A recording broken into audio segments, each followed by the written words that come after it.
Hello, Internet. It is May 13th, 2021, and this is the weekly Backdrop Developer Meeting.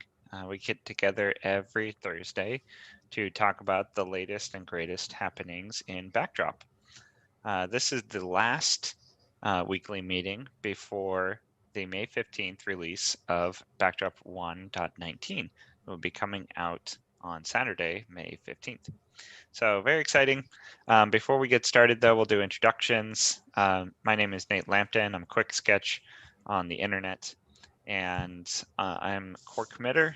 And yeah, I think I'll start the chorus of I'm excited for the next release.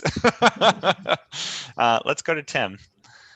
Okay, my name's Tim, St. Paul Tim. I'm here in Tierwood, Minnesota. I'm feeling a little guilty because I'm not at all involved in this release. I've been just so busy with other things. But if I can find a little time this weekend to help with the final release, I'll do my best. So, Gregory. Hi, I'm Greg, usually in Australia, but now joining from Greece. Excited about the release as well. I, at the very last minute or week, I should say, got in one of the features or tasks that I wanted to get in since, I don't know, 2 years ago, merging the update pages. So that's super exciting to see that get in. And I've missed the 2 or 3 last weekly meetings. So happy to join in, keep up with what's going on and try to help as much as I can. And I'm going to pass it on to Robert. I'm Robert Lang, one folder on the internet. I'm in Altadena, California, and I'm excited to see the new version coming out. And I will pass it to Justin. I'm Justin. I just volunteer with some infrastructure when I can in Denver, Colorado. Jen. Pass it over to Tim. Oh, Jen's the last one. Okay. I'm last. Jen Lampton, joining from Oakland, California. Really excited about all of the great user interface improvements in the next one. Gregory, thank you for pushing forward on that issue for so long. I'm excited to see those update pages merge too. Back to you, Nate. All right. Let's see. Actually, before it goes back to me, we've got updates from the PMC. We have an announcement this week.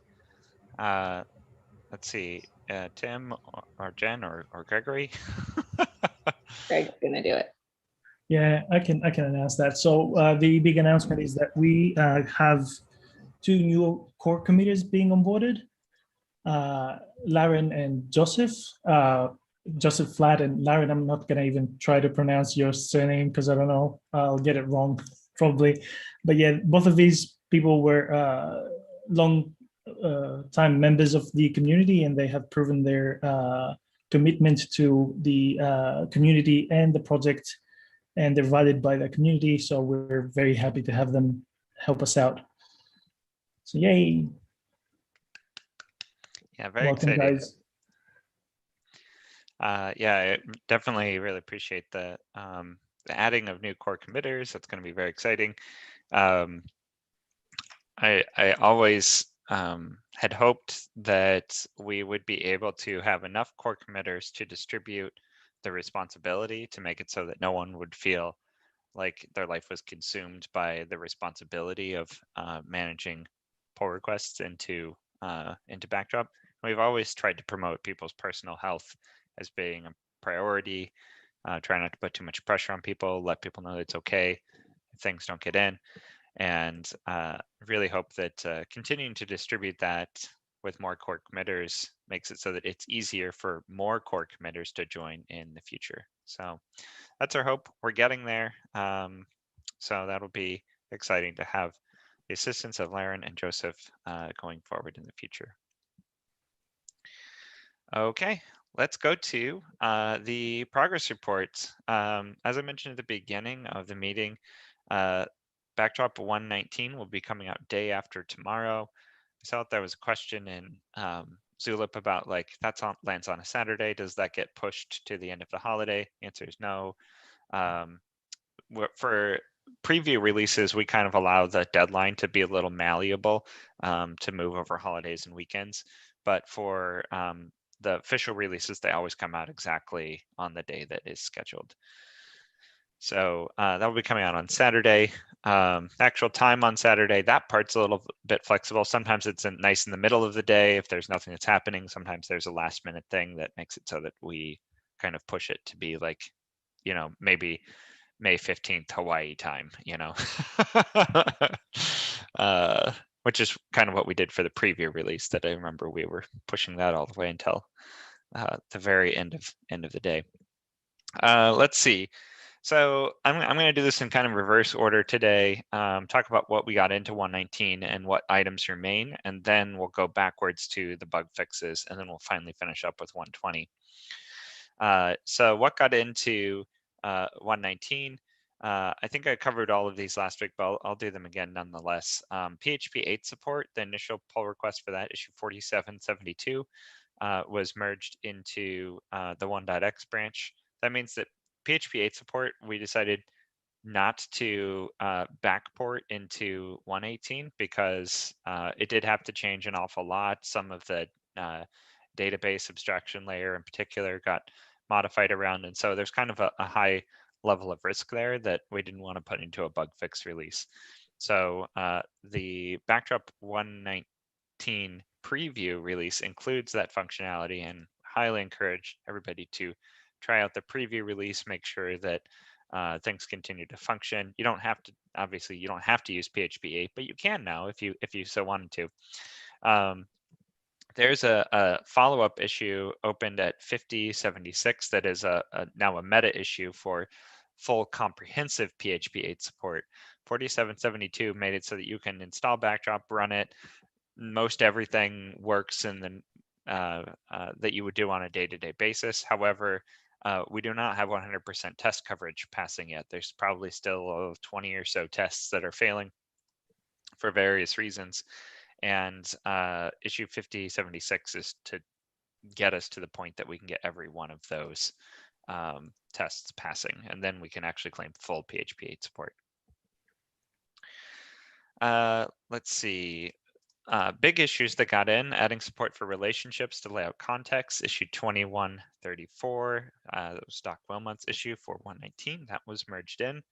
Very exciting there.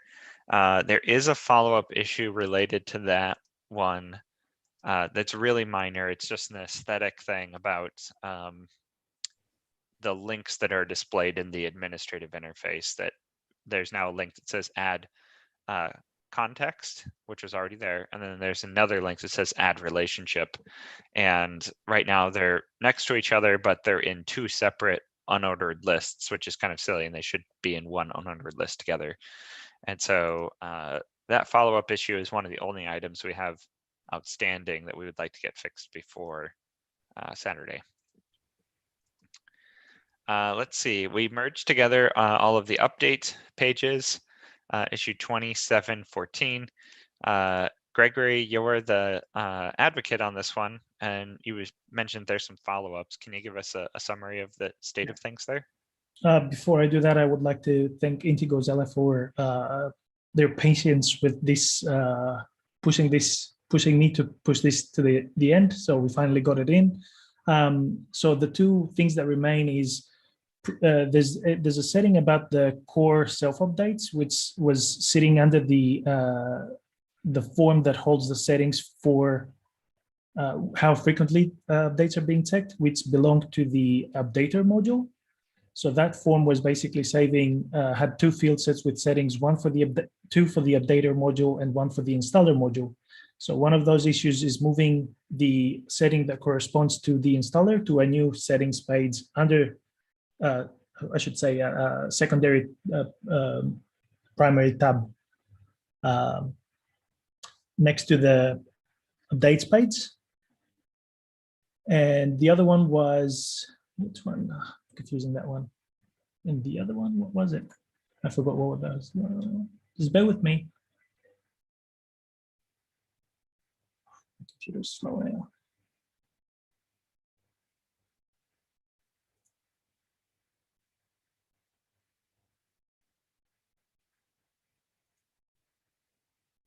Oh, yes. And if you disable the core self updates, then you have the list of enabled modules and core, or rather any modules or core which need manual updates be presented like in a secondary table. And there's a lot of text explaining what you need to do manually. So that page seems really busy. So what I've done is I've merged that into the main table, and then I've added something that we have as a common pattern in the modules page and the status report page, a more or less link, a toggle that sort of like expands the instructions for manual updates. So it's a little bit more, easy to the eye. Yeah, that's issue 5085, that second one. Yeah, they both look really good. Thank you for posting screenshots into these issues. 5084 is the first issue, 5085 is the second one. Thanks. Yeah. Yeah, they both have screenshots that demonstrate what it's doing. Basically more like putting stuff where it makes sense and simplifying some user interfaces. Yeah, it looks great. Yeah, the list of available updates, I'm so glad that you took that on, because it was kind of like just everywhere, all over the place. Speaking of that, I'm going to jump a little bit around that. There's issue 5046 that has been causing a little bit of contention. That's a issue about performance on the modules page that Alan Mells opened, that includes some back and forth between Indigo Zella, Doc Wilmot, and Alan Mells about like how best to fix this problem. And I think that we've kind of arrived at how we're going to fix the problem, that there is a performance problem. It's related to update module, actually. The update module on certain administrative pages displays this big error across the top if there's a security update. That happens on /admin, the admin modules page, the themes page, the layouts page, and a couple of other ones. Basically, the most important pages in the backdrop administrative interface have these big red errors across the top if a security update is needed. It turns out that update module, like checking if that message needs to be displayed, requires an extremely intensive process where it has to, it clears the module cache and does a full directory scan of the entire modules directory, like trying to find every module and then getting the version of every module and then comparing it against the update data to see if there are any security updates. And doing that on /admin and on the modules page. On the modules page, it's already doing that process once to display the module listing, and with the update module, it does it twice. And so I opened up, well, first of all, this issue 5046 fixes that doing it twice part, at least. So that's the performance enhancement. But I opened up a spin-off issue from this, issue 5083, that proposes maybe we don't display that big red error all over the administrative pages anymore. We have a lot more places, thanks to some of your work, Gregory, that we now warn people about security updates. We now have, so we've got the red dot in the notification bar in the admin toolbar. We've got the admin dashboard. We have the status report, and we have the new unified updates page that all says, hey, security updates are required. And that's in addition to our other things, email notifications that the site sends, Twitter, the backdrop security feed. And I'm just like, maybe we're telling people that there's security updates in enough places already that we can remove one of the legacy ways of notifying people of things. Yep. Plus, I've always hated that message, like, and this is my personal bias coming into this, I admit, that big red error at the top of the page, it drives people, or at least it drives me, to turn off update module entirely just because it's so obnoxious. Like, yeah, I mean, the red dot is enough of a like, hey, I need to go check this out. And it can be really embarrassing if you're like displaying something to a client and there's a security update, you've reviewed it, it's not very important perhaps, but for like a day or two, like you've got the big red banner. I guess that's the thing, is that it's so embarrassing that I guess it drives people to update, but it drives me to turn off the module. So one thing that so I have some comments. I'll put them in the queue, but I have also a question. So one comment that I wanted to point out is: first of all, do we show that message to everyone? We shouldn't. We should only show it if the person that is logged in has the permission to manage updates. it We does don't show only it. show to those people. Yeah. Ah, that's horrible. And the other thing is the performance issue because we're doing the check each time that we load that message.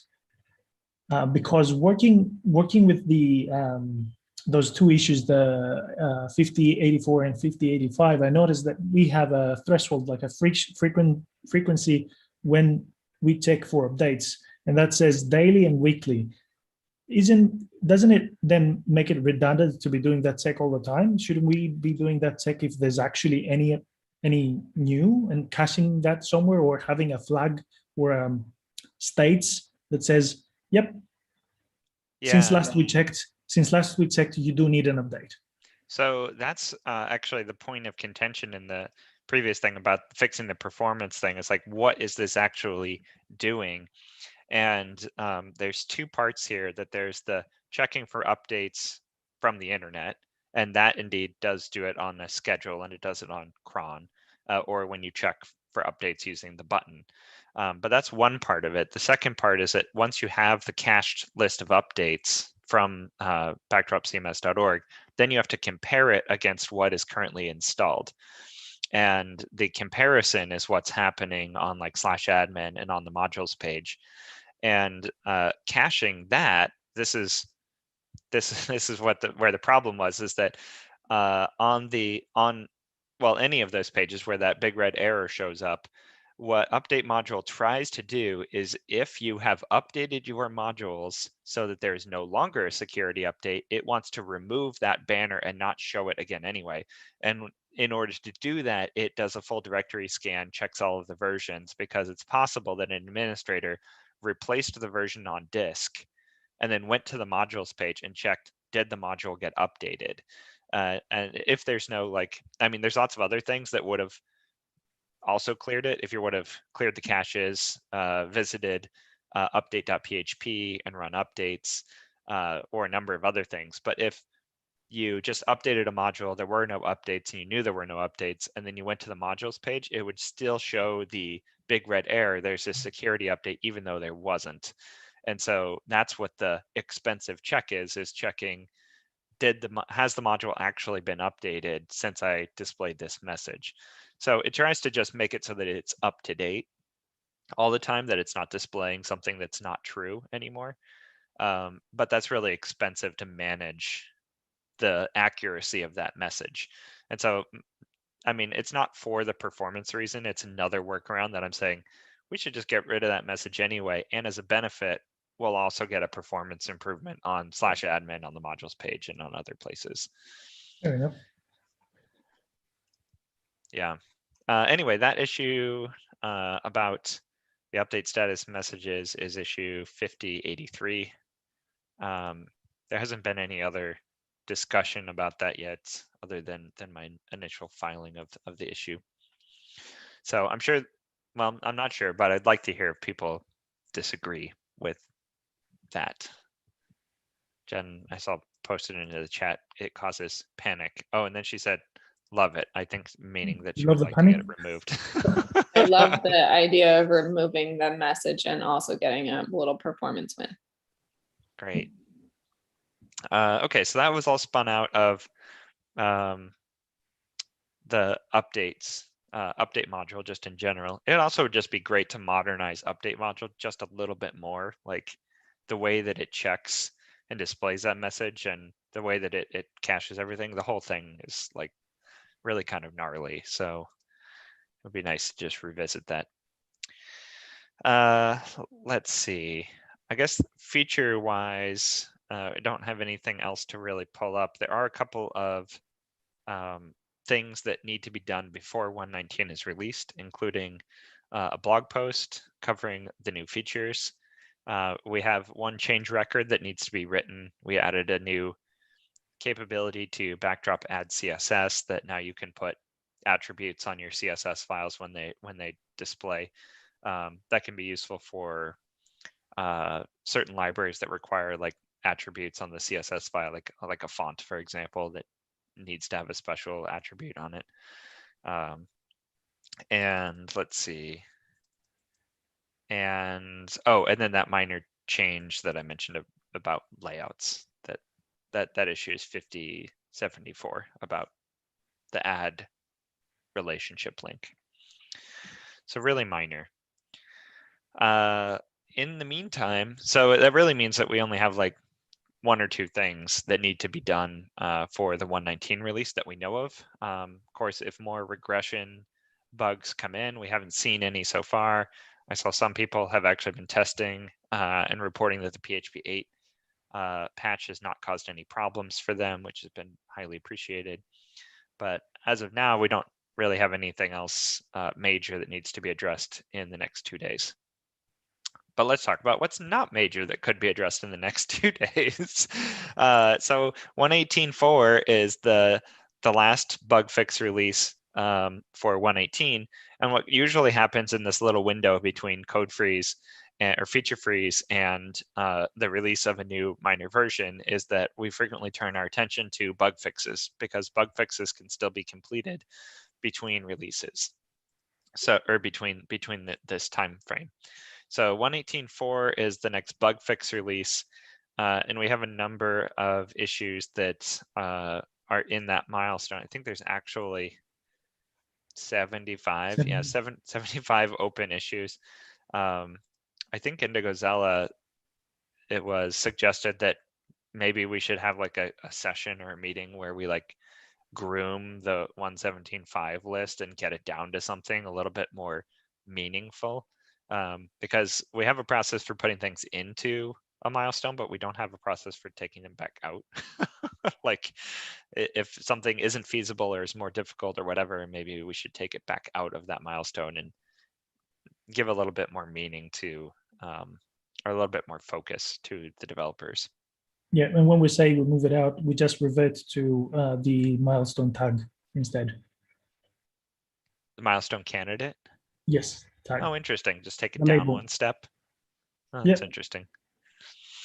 And then the person that advocated for it like could come back in and say, no, I really do think this is important. Yeah, that'd be kind of nice. Yeah, or saying we have a pull request that is close to completion. Let's just actually add the milestone now.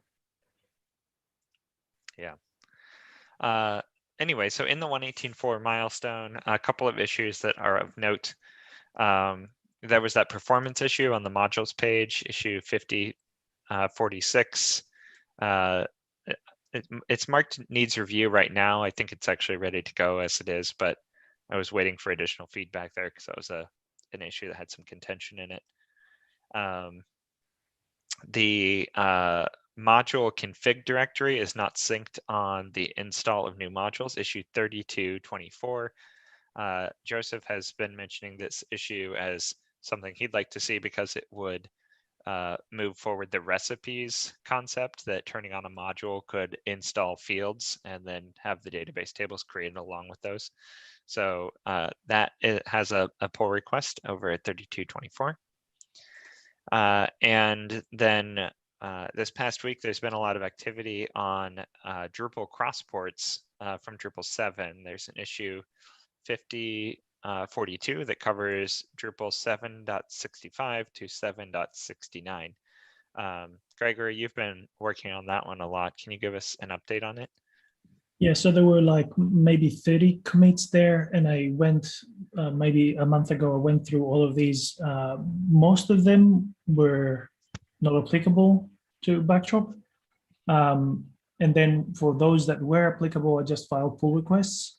And Idikozela went ahead and reviewed them yesterday. What I need with that is a second pair of eyes at least to go through the issues that, sorry, the commits that we marked as not applicable and confirm that they are not. And then some code reviews or feedback on the comments that Indigozella has already left there.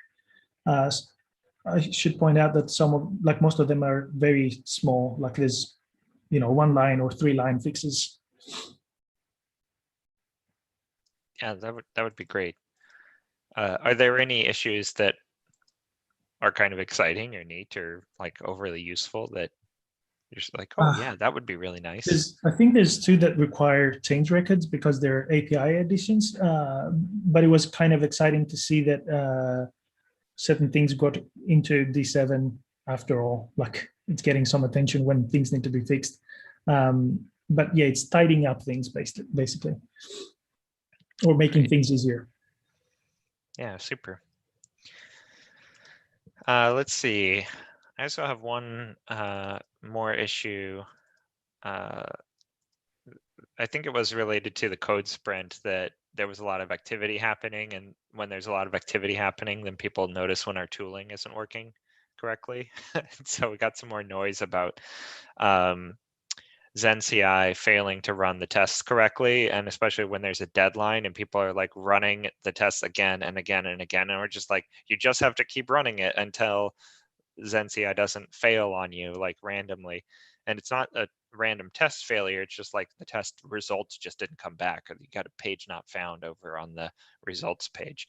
And so that spurred yet again a discussion about like, can we start investigating alternatives? And the most likely alternative in my mind is GitHub Actions, because it's free, it's built into GitHub, and it's what we'll probably use for some other features and functionality. I also think GitHub Actions has almost become the de facto standard because it's built into GitHub. I can't imagine the other CI providers all panicking because their entire business is built upon providing a feature that GitHub didn't have. Now that GitHub is providing it, the future well-being of a lot of CI platforms, I think, is probably in question. Anyway, so providing or working with GitHub Actions, there's a proof of concept issue over at 4753. It's not officially accepted as the solution that we're going to use, but this issue is where we've been experimenting with, is it feasible for us to use? And the big caveat that we found so far is that GitHub Actions, although free, and although built into GitHub, the runners are not particularly powerful.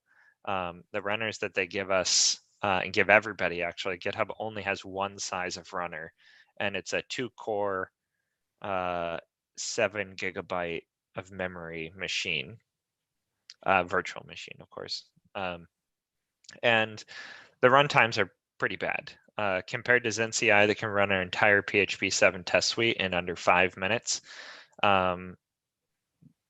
With no tweaking, it takes more like 40 minutes on GitHub Actions, and with some tweaking, we can get it down to around 30 minutes. But that's PHP 7. We haven't even tried to run PHP 5.3, which usually took like, 40%, 50% more time. So it's possible that like PHP 5 runtimes might end up being like around 45 minutes or even an hour. But the great thing is that GitHub Actions doesn't have a timeout. I mean, not one that will affect us. The timeout on GitHub Actions is 6 hours. But of course, we don't want to wait anywhere near that long for test results. So I don't know. It's kind of it's a fodder for discussion. Are there any CI providers out there that are proven to be faster? And maybe we should investigate if these guys provide free tier for open source. Mm-hmm. I think we need to check. I kind of feel like we've done this evaluation previously, maybe when we moved to ZenCI, that we were looking at all of the other CI providers, but that information is now woefully out of date, 5-6 years out of date. Yeah. Yeah, I'm sure that there are ones that are faster. Another weird option is that GitHub allows you to self-host your runners as well. And so we could set up like a Linode that is more powerful and have GitHub Actions run our tests through GitHub Actions API, but on our own hosted machine. And because we already have like hosting credits from Linode, Linode has given us like generous pro bono servers. We could do that, but in my initial testing, like I'm not quite sure what we're running on ZenCI. They have to be either Core's done more modifications there that make it go faster in some way that we don't understand, or the servers that we're just running over there are just absolute monsters, which wouldn't surprise me either. But he did something smart where they're only spun up and then torn down like while the test is actually running. So we're not paying for them all the time. The Linode approach or the GitHub Actions approach, you would be paying for the server like regardless of whether or not you were using it. So, but it might be useful just to see how big a server we really need in order to get an adequate test result speed. Yeah, my initial testing on that, I didn't get anything that seemed to have very good results quite yet. So anyway, that issue 4753 is kind of looking at that option. It's not quite the home run I think I was hoping for, but yeah, it's possible maybe with some more trickery, we might be able to get those runtimes down. All right, let's see, we're coming up at the top of the hour. We have a little bit of time to talk about 1.20. 1.20, the features that will go into 1.20 are decided in the same way as they were in 1.19, where issues that we have individuals who are willing to advocate for those issues, they can mark an issue milestone candidate minor. And then once that label is there, they can add themselves as an advocate, and then a second person will come along and say, yeah, I think that would be great. And that's how things get moved into 1.20 or into the next minor milestone. We also usually have some kind of planning session a couple weeks after the release to get together, and we'll schedule that. Usually Tim helps us with coordination there and announcements and communication about when that planning meeting is. It's usually in the place of this weekly meeting. I would expect that's probably, I'm just taking a guess, that might be like June 3rd, based on our previous timelines, but actual date to be determined. And that meeting is more just like a working session of like, what's important to us? Can we get anybody to volunteer for these particular things? There's also, of course, the survey site that Tim set up, survey.backdropcms.org, that kind of gives us a general idea of like what community members are interested in seeing. And there's some really familiar features in there that people have been wanting for a long time. But let's not focus too much about 1.20. We've got the release of 1.19 out coming out day after tomorrow. So I think our current emphasis should be, making sure that we get everything tied up for the 1.19 release. Any of these 1.18.4 bug fixes that we'd like to get in, that's a good place to put some time and effort. Let's see. I do want to mention, since Robert, you're here and you mentioned at the beginning of the call that you already advocated for a 1.20 issue, issue 5067. And if you want to give us a short summary of what that issue is, that would be great. Yeah, so the issue, the initial driver for it is moving node-specific code to select the layout for node preview pages, which used to be residing in the layout module. We want to move that out and put it in the node module. And the mechanism to do that, or to accomplish that, is to create a new hook in the layout module, which then that hook is implemented by the node module to choose different layouts and contexts whenever a node preview page comes along. But there's also an intended side effect, which is that now creates an API for any other module to tinker with what layouts are chosen and how contexts are set. And so the intention is that that will then be a platform to expand the ability to, for example, use the same layout on multiple widely different paths and various other things along that ilk that people have been asking for. Yeah, that might open up the door. I know that you maintain the layout wildcard module. I think that's the name of it. Yeah, I wonder about moving that functionality into core, directly as well. I mean, it is nice that Contrib will be able to more officially support that, but we could also move a lot of that functionality into core, I think. Yeah. I agree, because there were a lot of people that were actually expecting layouts to work that way, and they're surprised when they don't. Yeah. And I sort of picture layout wildcard to, in a way, be a prototyping ground to test things out that we might consider for core. For example, there's one feature that's currently in layout wildcard, which I have given the name of Ancestor Matching, but basically it matches a layout to any ancestor of the current path, which makes some things easy, but it also creates lots of unexplainable behaviors when people don't realize that there was an ancestor that matched and the wrong layout is showing up. And so I think because that's been in there since version 1.1, it probably should stay in future versions of layout wildcard. I plan on implementing a checkbox to let people turn it on and off, but that wouldn't move into core. I think that's something that should stay in a contrib module. Yeah. All right. Well, I think we've run up out of time to discuss any further on things. I think that we'll have to call it today. Again, I'll just express some gratitude to everybody that has done a lot of work into getting 119 all together. We just got a couple more days left. I think we could probably fit in, a couple of these last fixes. We can get our blog posts all ready for release. And then, yeah, we'll be pushing that out on Saturday. So it's very exciting.